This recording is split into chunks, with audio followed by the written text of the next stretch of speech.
दूसरा classification on the basis of ring and group.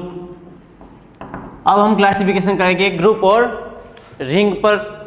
उसमें पहला लिखिए एफिड्रिन।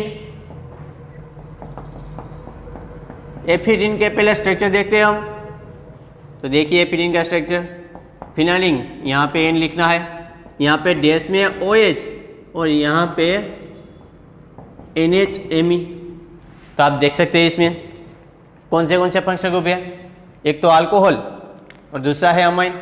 लेकिन ये अल्कोहल कौन सा अल्कोहल है, प्राइमरी या सेकेंडरी? तो हम देखेंगे इस कार्बन के साथ 2 और कार्बन जुड़े हुए हैं, इसलिए इसमें सेकेंडरी अल्कोहल है। इसके अलावा देखते हैं हम फिनाइल रिंग है, यहाँ पे 2 कार्बन, उसके साथ अमाइन जुड़ा है, इसलिए इसे हम बोलेंगे फिनाइल इथाइल अमाइन। कौन सी रिंग होती है? Phenyl ethyl amine.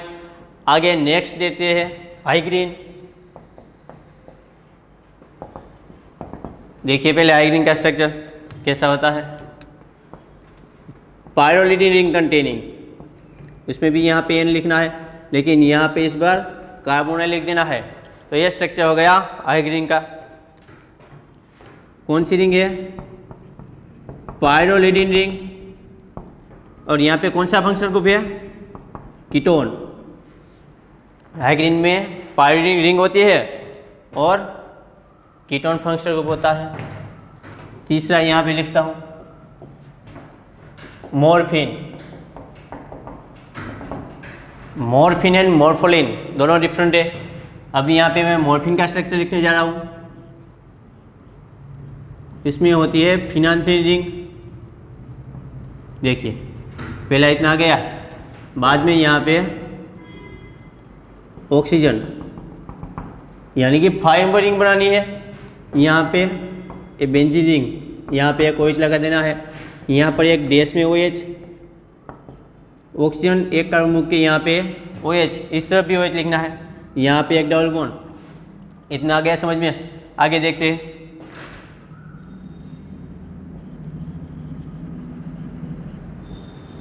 यहाँ पे NME और यहाँ पे जो H होता है वो वेज में H होता है। ये स्ट्रक्चर हो गया मॉर्फिन का। तो चलो देखते हैं इसमें कौन से रिंग है। यानी कि देखिए 1 2 3 6 मेंबर रिंग है, तो इसको हम क्या कहते हैं? Phenyl ring.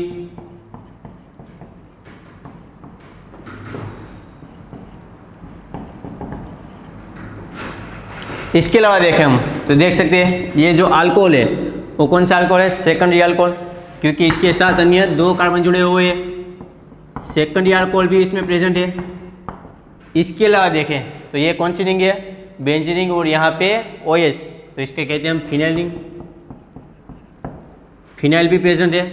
इसके अलावा हम बात करें तो ये 5 नंबर रिंग है, उसमें देखिए अगर यहाँ पे डबल बॉन्ड होता तो हम इसको क्या बोलते हैं? इस डबल बॉन्ड को मैं इस तरफ लिख देता हूँ तो हम इसको फ्यूरान बोलते हैं, लेकिन उसमें से एक बॉन्ड कम है, यानी कि 2 हाइड्रोजन ज़्यादा है, तो मैं इसे लिख सकता हूँ डाइहाइड्रो फ्यूरान। तो ये हो गया डाइहाइड्रोफ्यूरान। इसके अलावा बात करें हम तो यहाँ पे देखो नाइट्रोजन कंटेनिंग रिंग है, कितने मेंबर की है? चलो देखते हैं। 1 2 3 4 5 and 6 member saturated nitrogen ring, उसे बोलते हैं हम पाइपरिडिन। तो मॉर्फिन में इतना सब प्रेजेंट होता है। Phenyl ring, secondary alcohol, phenyl ring, dihydrofuran and pyrrolidine. इसके बाद नेक्स्ट देखते हैं ट्रोपोलोन। ट्रोपोलोन किस में प्रेजेंट होता है? तो पहले तो उसका स्ट्रक्चर ड्रॉ कर लेते हैं। 7 नंबर रिंग, यहाँ पे कार्बोनिल और यहाँ पे होगा OMe, ये है ट्रोपोनॉल। इसका स्ट्रक्चर ड्रॉ करते हैं। यहाँ पे फिर से एक 7 नंबर रिंग होती, ये फिर से 7 नंबर रिंग, और यहाँ पे इसके साथ एक बेंजीन रिंग होगी।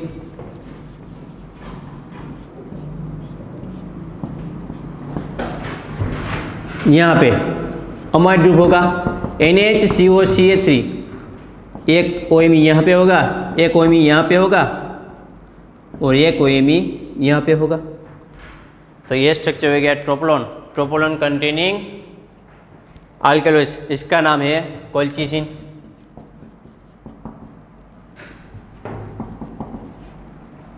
कोल्चिसिन, तो कोल्चिसिन में क्या होता है? ट्रोपोलोन एंड अमाइड ग्रुप। साइड में लिख देता हूँ, ट्रोपोलोन तो लिख दिया है मैंने पहले ही, और क्या होता है? अमाइड, और बेंजीन रिंग होती है और इसमें होता है OMe, तो इसको बोलते हैं हम एनिसोल। इनिसोल ग्रुप बोल सकते हैं, एनिसोल नहीं बोल सकते यहाँ पे। आगे देखते हैं नेक्स्ट, जिसमें इंडो रिंग कंटेनिंग हो वैसे अल्कलॉइड्स देखते हैं। किस अल्कलॉइड में इंडो रिंग कंटेनिंग प्रेजेंट होती है? ये सब कुछ याद रखना है, एग्जाम में ऐसे ही क्वेश्चन पूछेंगे। सामने अल्कलॉइड्स दिए होंगे, इसके सामने कौन सा ग्रुप प्रेजेंट है, कौन सी रिंग प्रेजेंट है, वो दिया होगा।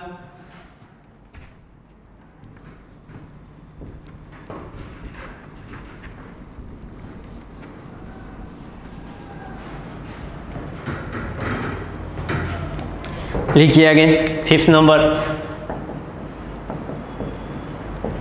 Indo ring containing. किस में होता है इंडो रिंग कंटेनिंग? तो पहले तो लिखिए स्ट्रिचनिन,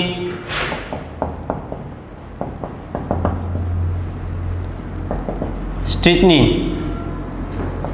इसके अलावा होता है इर्गोटेमाइन। इन दोनों में होती है इंडो रिंग। इनके स्ट्रक्चर बहुत ही कॉम्प्लिकेटेड है, इसलिए हम यहाँ पे ड्रॉ नहीं कर रहे हैं। सिर्फ याद रखेंगे इसमें क्या प्रेजेंट होता है। आगे 6 नंबर लिखिए, इंडो रिंग कंटेनिंग। अब हम देखेंगे टेट्राहाइड्रो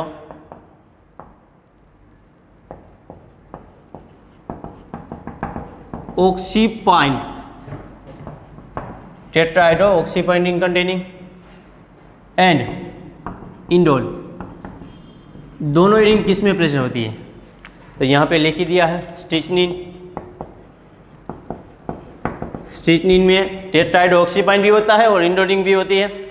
इसके बाद देखते हैं हम 7 में वो देखेंगे कि पीडी रिंग कंटेनिंग एंड पायरोलिडिन किस में प्रेजेंट होता है? पीडिन एज वेल एज पायरोलिडिन। तो हमें पता है निकोटीन का स्ट्रक्चर देख ही चुके हैं पहले हम।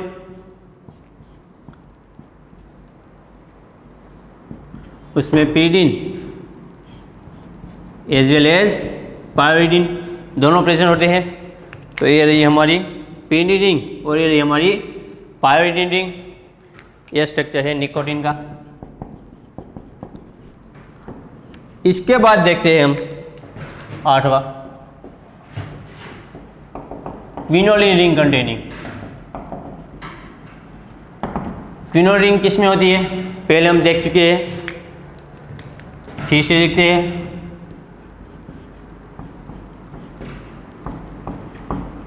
याद कीजिए किस में था? Quinine and cinchona. यहाँ पे डैश में एच, यहाँ पे OH। ये है सिंकोनिन। ये सिंकोनिन का स्ट्रक्चर है। अगर इसमें हम यहाँ पे OMe लगा देते हैं तो वो स्ट्रक्चर हो जाता है क्विनिन का, जो कि हमारी एंटी मलेरियल ड्रग है, उसमें यूज होता है। यहाँ पे सिर्फ क्या करना है? एक OMe ग्रुप लगाना है। यहाँ पे डैश में OH, डैश में H।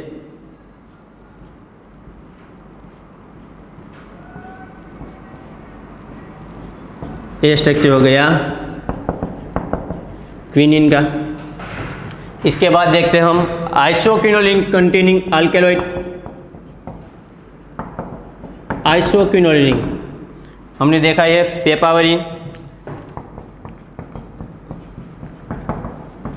पेपावरिन, चलो तो उसका स्ट्रक्चर ड्रॉ करते हैं। उसमें होती है आइसोक्विनोलिन रिंग। बाद में हम देखेंगे उसका ऑक्सीडेशन। यहाँ पे एक OMe होता है, यहाँ पे OMe, और यहाँ पे बेंजीन रिंग। एक OMe यहाँ पे और एक पैरा पोजीशन पे OMe। तो ये स्ट्रक्चर हो गया पेपावरिन का। आगे नेक्स्ट देखते हैं कि पायरोडिन रिंग कंटेनिंग अल्कलॉइड किस किस में पायरोडिन रिंग होता है।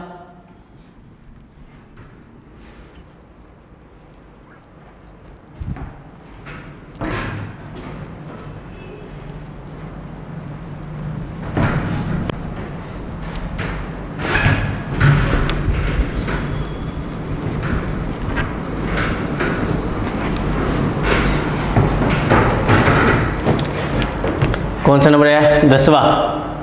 लिखिए 10वां पायरोलिडिन यानी कि फाइम्बरिंग। तो यहाँ पे नाम लिखते हैं।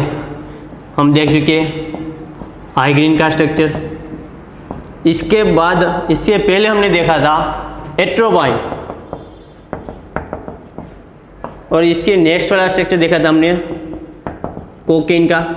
इन दोनों में क्या था? पायरोडिन। इसके अलावा थोड़ी देर पहले हमने देखा निकोटीन। निकोटीन में भी होता है पायरोडिन रिंग, तो इसमें होता है पायरोडिन रिंग। आगे नेक्स्ट वन देखते हैं जिसमें पाइपीडिन रिंग कंटेनिंग हो। किस किस में पाइपीडिन रिंग होती है? तो इसमें हम लिख सकते हैं कोनिन, कोनहाइड्रिन। इसके अलावा हम लिख सकते हैं एट्रोपाइन। एट्रोपाइन में दोनों रिंग होती है एज वेल एज कोकेन। और यहाँ पे एक एक्स्ट्रा आएगा क्या? मॉर्फिन, क्योंकि मॉर्फिन में 6 member saturated nitrogen containing ring थी।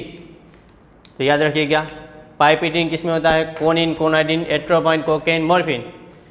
पायरोडिन किस में होता है? हाइग्रीन, एट्रोपाइन, कोकेन एंड निकोटीन इसमें होता है। तो चलो आगे देखते हैं हम। अब ये क्लासिफिकेशन यहाँ पे ख़त्म हो चुका है। आगे देखते हैं हम ऑक्सीडेशन ऑफ पेपावरिन।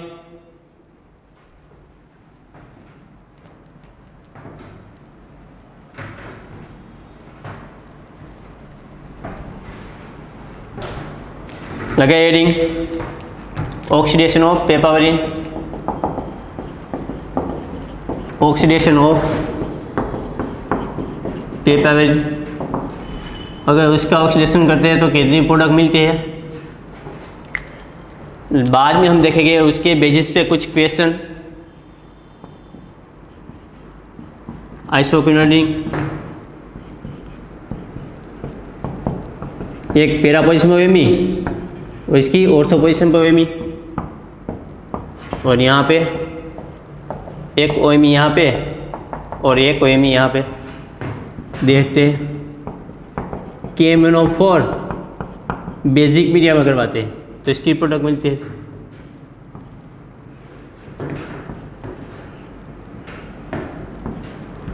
तो चलो देखते हैं। पहली प्रोडक्ट कुछ ऐसी मिलती है। अगर हम इस रिंग को मेन ग्रुप कहें, मेन रिंग, तो यानी कि इस रिंग मेंटेन हो रहेगी और यहाँ से रिंग कट हो जाएगी और यहाँ पे COOH लगेगा और यहाँ पे COOH, तो इसकी प्रोडक्ट कुछ मिलेगी ऐसी। OMe, यहाँ पे OMe, तो यहाँ पे COOH, यहाँ पे भी COOH। आगे देखते हैं इस मेन रिंग कहा था हमने। इसके बाद हम इसको मेन रिंग कंटेनिंग करें तो क्या होगा? यहाँ से ये कट हो जाएगा, ये कट हो जाएगा और ये कट हो जाएगा, यानी कि PD रिंग में 1, 2 और 3 पोजीशन पर आएगा COOH ग्रुप। तो चलो लिख लेते हैं। तो यहाँ पे आएगा COOH, यहाँ पे COOH और यहाँ पे COOH। ऐसी प्रोडक्ट मिलती है इसे मेन रिंग कंटेनिंग का। अब हम इसे मेन रिंग कह देते हैं तो क्या होगा? यहाँ से कट हो जाएगी और यहाँ पे COOH लगेगा, तो प्रोडक्ट मिलेगी कुछ ऐसी। यहाँ पे OMe, यहाँ पे OMe और यहाँ पे बन जाएगा COOH। अगर इसका माइल्ड हाइड्रोलिसिस होता है तो क्या होगा? जो यहाँ पे एक्टिव मिथिलीन ग्रुप है वहाँ पे कीटोन ग्रुप आ जाएगा। अगर माइल्ड हाइड्रोलिसिस होता है तो वहाँ पे कीटोन ग्रुप लग जाएगा। यहाँ पे कार्बोनाइल, यहाँ पे OMe, यहाँ पे OMe, इस दोनों जगह पे OMe। बस अल्कोहल में बस इतना ही पूछते हैं। तो हम देखेंगे इसके बेसिस पे कुछ क्वेश्चन जो नेट और गेट में पूछे जा चुके हैं। तो देखते हैं नेट और गेट के क्वेश्चन।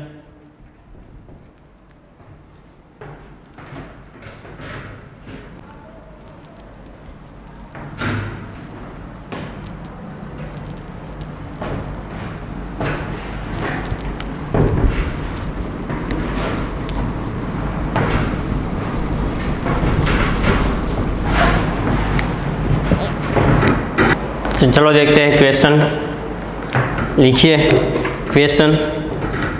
2 कॉलम दी गई थी। कॉलम ए सामने दी गई थी, कॉलम बी उसमें पहला दिया गया था कोलचिसिन, दूसरा दिया था स्टिचनिन,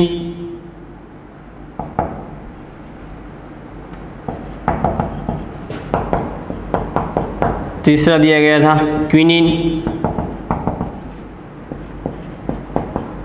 चौथा दिया था आफिड्रिन, सामने दिया गया था ए टेट्राहाइड्रोऑक्सीपाइन,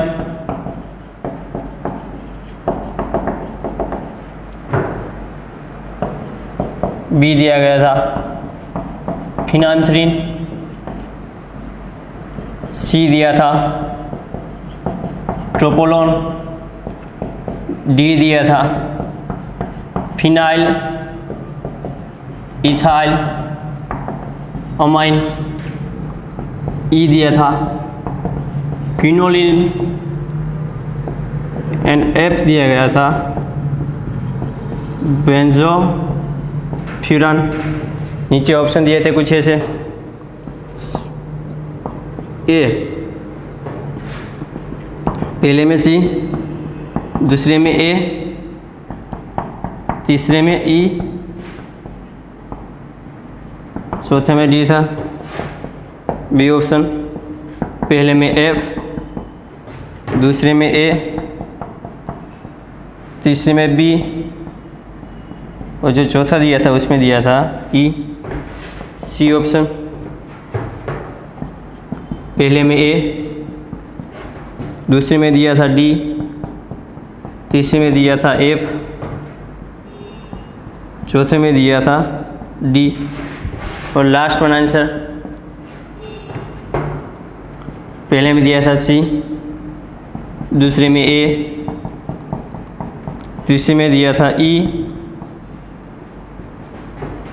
और लास्ट वन था एफ। तो चलो सॉल्व करते हैं इसे।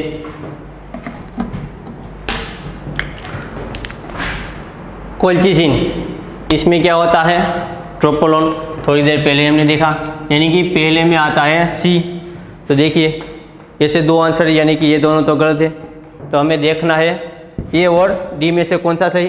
तो हम पहले देखेंगे, दूसरे में भी सही है, तीसरे में भी सही है, चौथा, यानी कि इन दोनों ऑप्शन में तो सी ए ई, इसमें भी सी ए ई, यानी कि हमें देखना किसी है सिर्फ फोर्थ वन कौन है एफिड्रिन।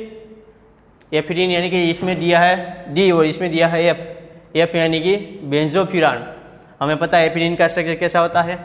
एफिड्रिन का स्ट्रक्चर फिनाइल रिंग, यहाँ पे OH, यहाँ पे NMe, NHMe, ये एफिड्रिन का स्ट्रक्चर। तो उसमें तो बेंजोफ्यूरान आता ही नहीं है, तो इसलिए ये आंसर भी गलत। तो right one answer is first. कौन सी रिंग होती है? Phenyl ethyl amine ring. बस ऐसे ही क्वेश्चन पूछे जाते हैं। इसके बाद देखते हैं नेक्स्ट क्वेश्चन।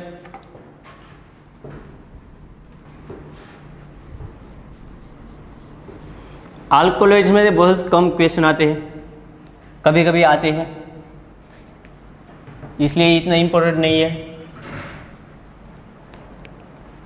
इसके बाद हम देखेंगे टर्पिनोइड्स, इसमें भी क्वेश्चन बहुत कम आते हैं। तो चलो देखते हैं नेक्स्ट क्वेश्चन।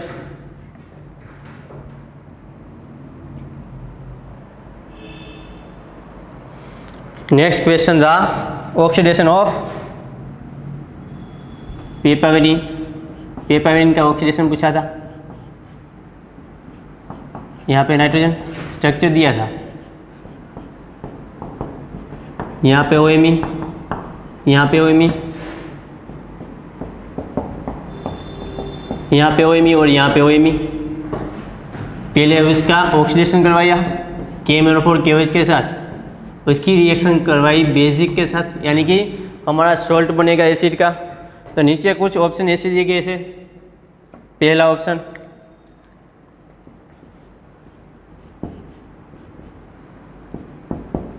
यहाँ पे COOK OMe, दूसरा ऑप्शन था ऐसा, यहाँ पे COOK OMe, सी ऑप्शन था ऐसा।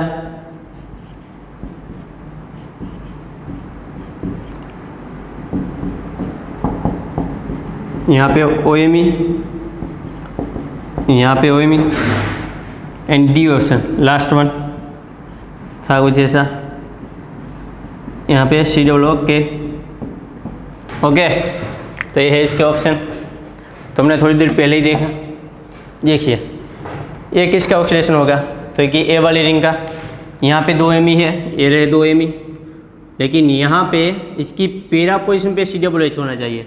यहाँ पे कहाँ पे दिया है मेटा पोजिशन, या फिर कह लो आप ऑर्था पोजिशन। इसका मतलब ये हुआ किसी भी तरह आप ऑक्सीडेशन करेंगे ऐसी प्रोडक्ट मिलेगी ही नहीं, तो ये आंसर आपका गलत है। बाद में देखते इसके बारे में बात करते हैं। देखो यहाँ पे इस रिंग को मेन कंटेनिंग कहा, इसलिए यहाँ से कट होगा तो यहाँ पे भी एसिड आएगा, यहाँ पे एसिड और यहाँ पे एसिड, तीनों जगह पे एसिड आएगा। लेकिन डी ऑप्शन में कहाँ पे एसिड दिया है, सिर्फ यही पोजीशन पे, इसलिए ये प्रोडक्ट भी गलत है।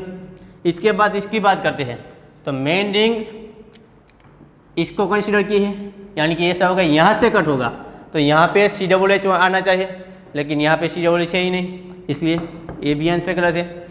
लेकिन ये देखिए इस रिंग का ऑक्सीडेशन करते हैं आप यहाँ पे OMe, तो इसकी पैरा पोजीशन पे आता है COOH, तो ये रहा OMe, इसकी पैरा पोजीशन पे आता है COOH, लेकिन इसके साथ की है बेसिक रिएक्शन यानी कि KOH, तो क्या होगा यहाँ से H निकलेगा और यहाँ पे आ जाएगा K, यानी कि ये हमारा सही आंसर है। तो नेक्स्ट देखते हैं हम टर्पिनोइड्स। ये था हमारा अल्कोलाइड्स। अस्तु।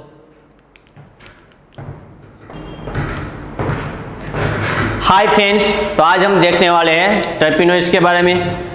लगाए हेडिंग टर्पिनोइड्स।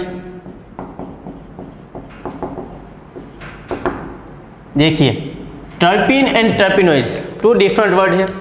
टर्पिन यानी कि उसमें सिर्फ कार्बन और हाइड्रोजन और अनसैचुरेशन ही होगा, लेकिन टर्पिनोइड्स में क्या होगा, कार्बन हाइड्रोजन तो हो गई, इसके अलावा ऑक्सीजन कंटेनिंग कोई भी फंक्शनल ग्रुप होगा। फॉर एग्जांपल अल्डिहाइड, अल्कोहल, इससे फंक्शनल ग्रुप इसमें आ जाए टर्पिन में तो उसे कहा जाता है टर्पिनोइड्स। अगर हमें उसकी सिंथेसिस करनी है तो हम कैसे करेंगे। देखिए किसी की भी सिंथेसिस करने से पहले हमें उसका स्ट्रक्चर जानना होगा, उसके लिए हम डिग्रेडेशन करते हैं तो लास्ट में हमें मिलता है मिनिमम 1 आइसोप्रीन यूनिट। दूसरी बात, हम टर्पिनोइड्स को पहचानेंगे कैसे, तो याद रखेगा टर्पिनोइड की जो स्मेल होती है, ऑर्डर होती है, वो कैसी होती है, प्लेजेंट, एंड उसमें मिनिमम 1 आइसोप्रीन होता है, उसे ही हम कहते हैं टर्पिनोइड्स। इसकी कंडीशन क्या है, pleasant smell and at least minimum 1 isoprene unit containing. तो चलो देखते हैं पहले आइसोप्रीन का स्ट्रक्चर। आइसोप्रीन, इसकी मोलेकुलर फॉर्मूला है C5H8। आपको ब्यूटाडाइन का स्ट्रक्चर तो आता ही होगा, Ca2 double bond CH, CH double bond Ca2। ये है ब्यूटाडाइन का स्ट्रक्चर। इसमें से आपको आइसोप्रीन का स्ट्रक्चर बनाना है तो ये केच यहाँ से निकाल दे, यहाँ पे मिथाइल लगा दे। अगर ऐसा नहीं करना है तो ऐसा कर सकते हैं, यहाँ से H निकाल के यहाँ पे मिथाइल लगा दे, कोई भी साइड लगा सकते हैं क्योंकि सिमेट्रिकल है। अगर हम इसका आयुपेक नेम करें तो देखिए दोनों साइड से हम नंबरिंग दे सकते हैं 1 2 3 4। देखिए एक पॉसिबिलिटी भी ऐसी भी है 1 2 3 एंड 4। तो हमें पता है कि जो भी सब्स्टिट्यूशन हो उससे कम नंबर आए उस तरफ से ही नंबरिंग देना है, यानी कि अगर हम राइट से लेफ्ट आते हैं तो इस सब्स्टिट्यूशन को हमें 3rd नंबर आता है, अगर लेफ्ट से राइट जाते तो यहाँ पे आता है सेकंड नंबर, यानी कि ये हमारा गलत है। नंबरिंग हमें लेफ्ट टू राइट ही देना होगा। तो यहाँ पे सेकंड नंबर पे क्या है, मिथाइल ग्रुप, तो यहाँ पे लिख सकते हैं हम 2 मिथाइल, 4 कार्बन यानी कि ब्यूट। और यहाँ पे जो डबल बॉन्ड है किस पोजीशन पे, 1 और 3 पोजीशन, तो ऐसा लिख सकते हैं हम 1,3 डाई ब्यूट 1,3 डाई। तो ये आइसोप्रीन का आयुपेक नेम है, मिथाइल 2 मिथाइल ब्यूट 1,3 डाई। इसको ऐसे भी लिख सकते हैं हम, अगर एग्जाम में ऐसा नहीं एक दिया है तो ऐसा भी दे सकते हैं ऐसे। तो ये था आइसोप्रीन यूनिट। देखिए इसमें भी डबल बॉन्ड है यानी कि अनसैचुरेशन है। हमें कैसे पता चलेगा कि जो टर्पिनोइड्स है उसमें कितने डबल बॉन्ड है। आपने बीएससी या एमएससी में तो किया ही होगा, saturation unsaturation state organic spotting में। इसमें क्या करते थे आप, Br2 वाटर या फिर केमिनोफॉर डालते थे। अगर केमिनोफॉर और Br2 का कलर डिसअपीयर हो जाता था तो आप कहते थे उसमें अनसैचुरेशन पेशेंट है। वैसे ही इसमें भी हम वैसे ही करेंगे और फाइंड करेंगे कि कितने डबल बॉन्ड, कितने अनसैचुरेशन पेशेंट है। लेकिन इसके लिए एक रिएजेंट है, उसका नाम है टिल्डन रिएजेंट। टिल्डन रिएजेंट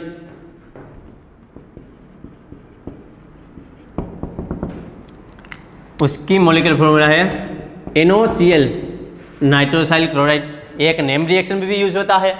कौन सी नेम रिएक्शन, बार्टन में भी ये रिएजेंट यूज होता है।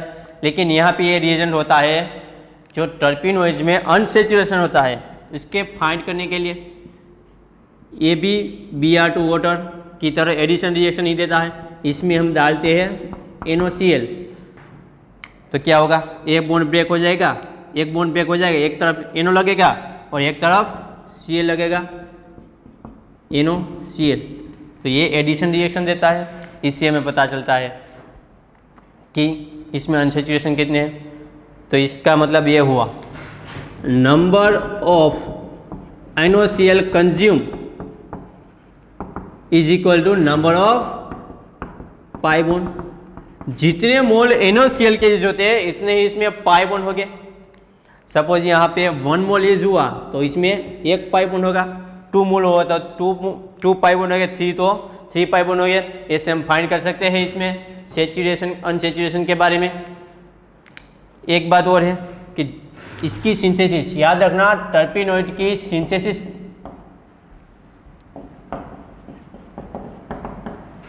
किस एसिड से की जाती है। मैक्सिमम क्वेश्चन पूछे जाते हैं तो यही क्वेश्चन होते हैं कि टर्पिनोइड की सिंथेसिस किस एसिड से होती है।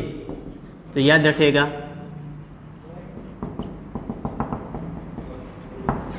मेवलोनिक एसिड,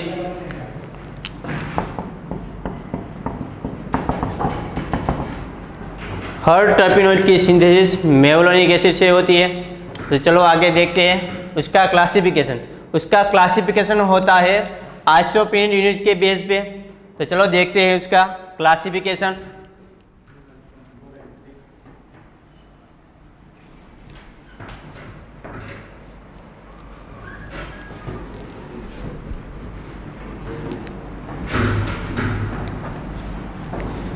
लेकिन ये बात खास याद रखिएगा, कोई भी टर्पिनोइड हो उसकी सिंथेसिस मेवलोनिक एसिड में से ही होती है।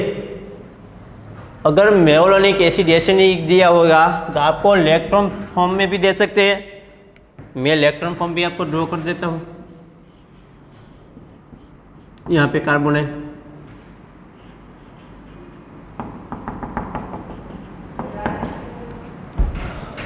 ऐसे भी दिया होगा इलेक्ट्रॉन फॉर्म में भी। चलो आगे देखते हैं। अब देखते हैं हम क्लासिफिकेशन ऑफ टर्पिनोइड्स। ये यहाँ पे लिखिए number of isoprene unit. Isoprene unit के बेस पे हम क्लासिफिकेशन करेंगे इसका।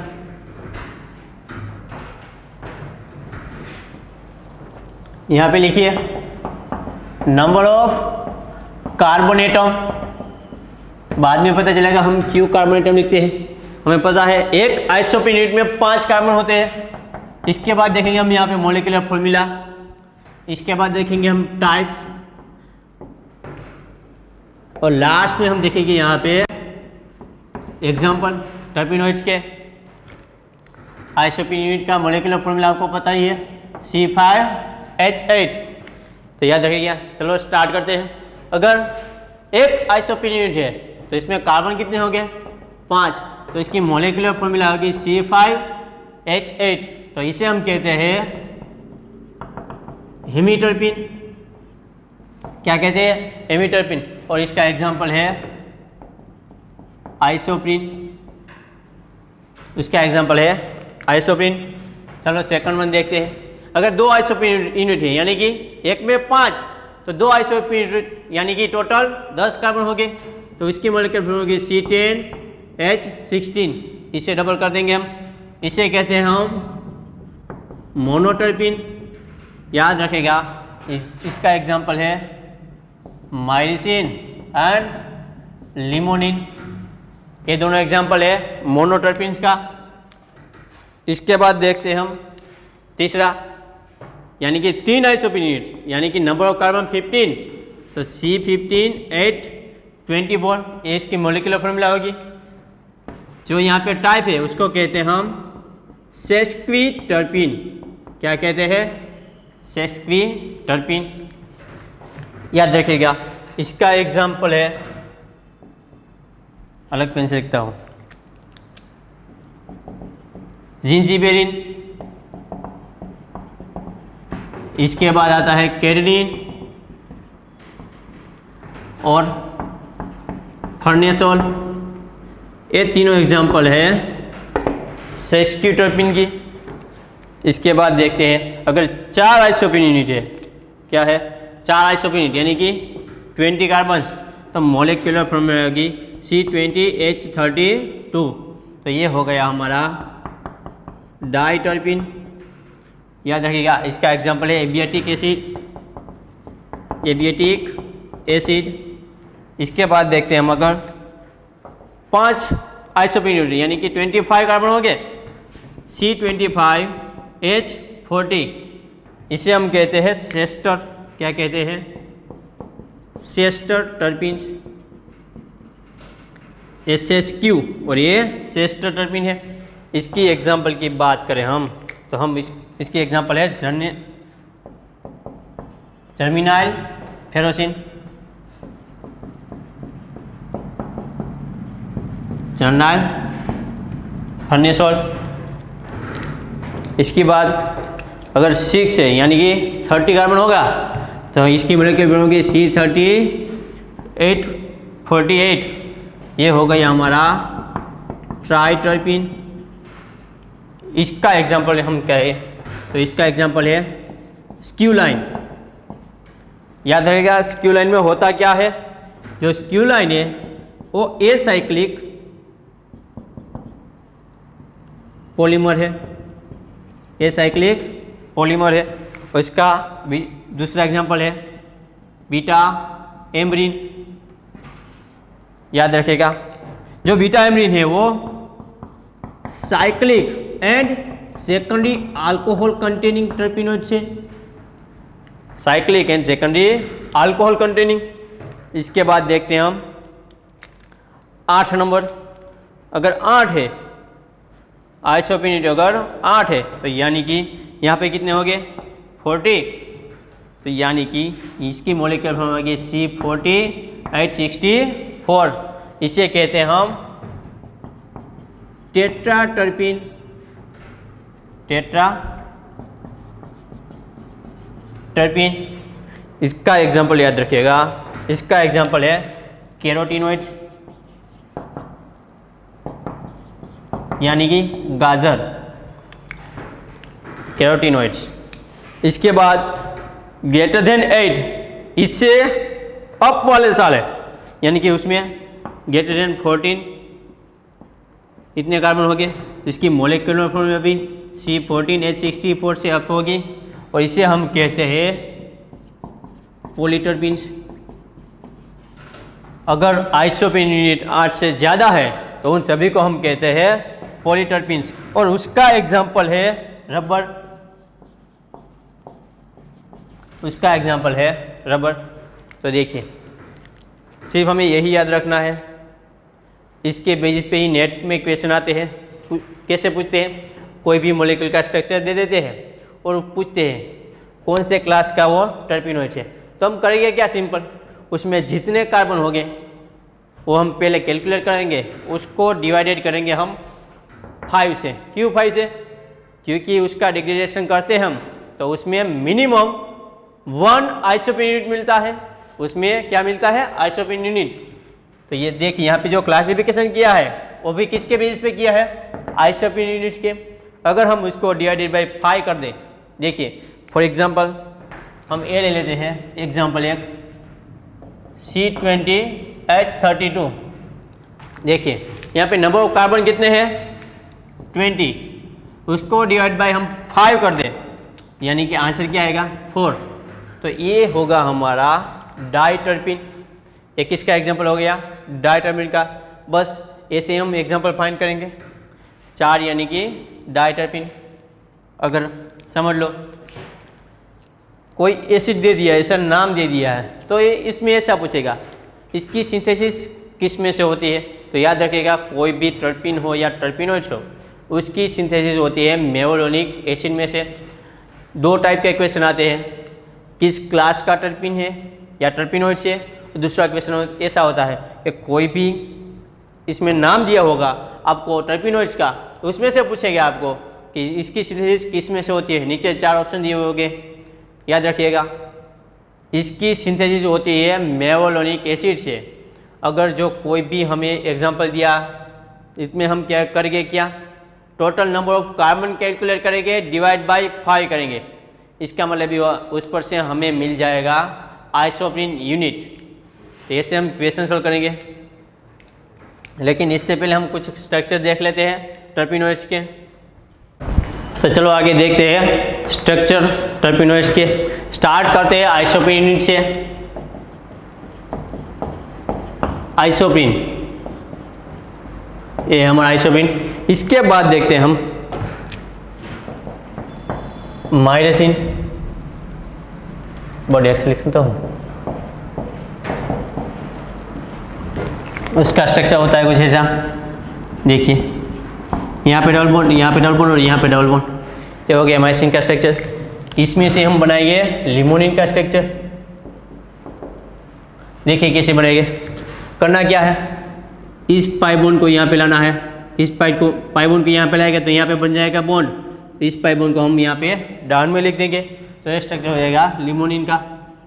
तो बनेगा ऐसा स्ट्रक्चर, ये हो गया लिमोनिन का स्ट्रक्चर। इसके बाद देखेंगे हम जिंजीबेरिन का स्ट्रक्चर।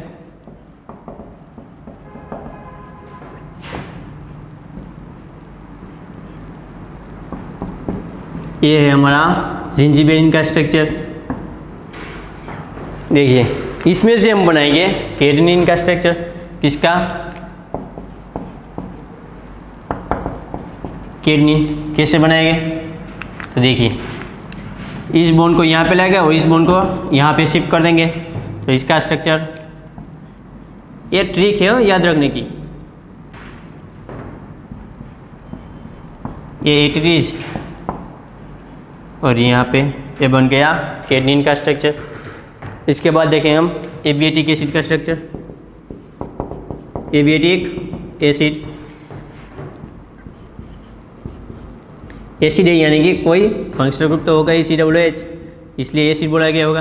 याद रखेगा यहाँ पे वेज में होगा मिथाइल, यहाँ पे डैश में H, यहाँ पे वेज में मिथाइल, डैश में COOH। बाद में क्या करना है, यहाँ पे डबल बॉन्ड, यहाँ पे डबल बॉन्ड और यहाँ पे Y रख देना हमें। तो ये बन गया एबिएटिक एसिड का स्ट्रक्चर। इसके बाद देखेंगे हम सिट्रॉल, और इसे बोलते हैं सिट्रेनोलोल। क्या बोलते हैं, सिट्रेनोलोल। तो ये है इसका स्ट्रक्चर, यहाँ पे CHO, ये हो गया स्ट्रक्चर सिट्रेनोलोल, या फिर बोलो आप सिट्रॉल, दोनों का स्ट्रक्चर हो गया। अब लास्ट वन देख लेते हैं फर्नेसोल। ऐसा वैसा फर्नेसोल नहीं, चन्ने साल फर्नेसोल देखते हैं।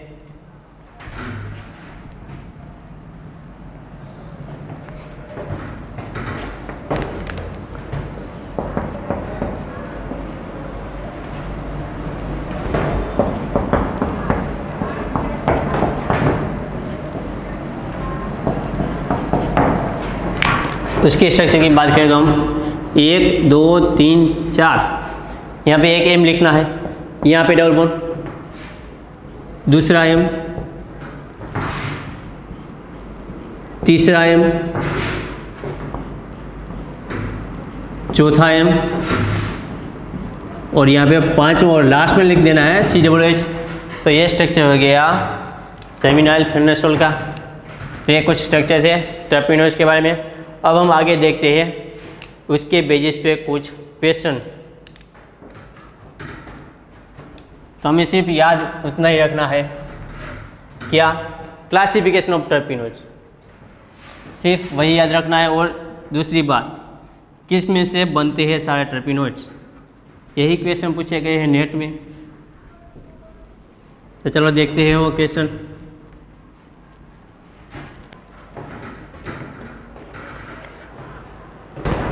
तो क्वेश्चन कुछ ऐसा था, the biosynthesis process of abietic acid, abietic acid किस में से बनता था? नीचे ऑप्शन दिए गए थे, सिकिमिक एसिड, मेवलोनिक एसिड, स्क्रोमिक एसिड एंड सिनामिक एसिड। तो किस में से बनता है? मेवलोनिक एसिड में से। इसके बाद स्ट्रक्चर दिया गया था कैडनिन का,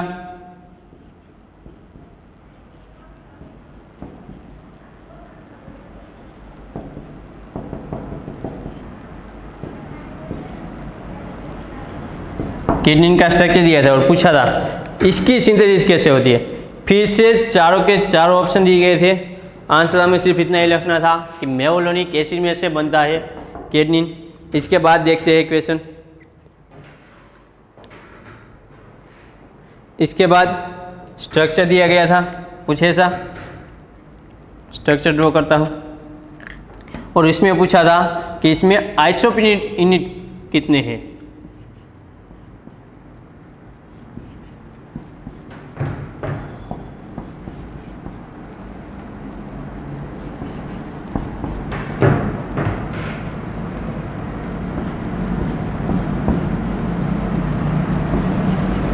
वेज में मिथाइल, यहाँ पे डैश में H, वेज में H, यहाँ पे डैश में मिथाइल, यहाँ पे था वेज में मिथाइल, यहाँ पे डैश में H, वेज में था मिथाइल, एक वेज में मिथाइल, एक डैश में मिथाइल, और यहाँ पे था वेज में OH, और यहाँ पे दिया गया था डैश में, यहाँ पे तो मिथाइल ग्रुप। तो ऐसा स्ट्रक्चर था। और इसमें पूछे थे कि नंबर ऑफ आइसोप्रोपेन यूनिट कितने हैं। हमें पता है आइसोप्रोपेन यूनिट की मॉलिक्यूलर फॉर्मूला C5H8, यानी कि एक आइसोप्रोपेन यूनिट में 5 कार्बन होते हैं। तो हम करेंगे क्या, total number of carbon calculate करेंगे, उसके डिवाइड बाय 5 करेंगे। तो कैलकुलेट करते हैं। चलो पहले रिंग के कैलकुलेट कर लेते हैं। 1 2 3 4 5 6 7 8 9 10 11 12 13 14 15 16 17 18 19 20 21। इसके अलावा जो भी है वो कैलकुलेट कर लेते हैं। 22 23, यहाँ पे 24 25 26, यहाँ पे 27 28 29 and 30। Total number of carbon कितने हुए हैं? 30। तो हमें पता है एक आइसोप्रोपेन यूनिट में 5 कार्बन होते हैं, इसलिए डिवाइड बाय 5, यानी कि हमें पता चल जाएगा नंबर ऑफ आइसोप्रोपेन यूनिट। तो इसका आंसर था 6। बस ऐसे ही क्वेश्चन पूछे गए हैं। आगे देखते हैं नेक्स्ट क्वेश्चन। उसमें दिया था स्ट्रक्चर, इसे स्ट्रक्चर लिखता हूँ।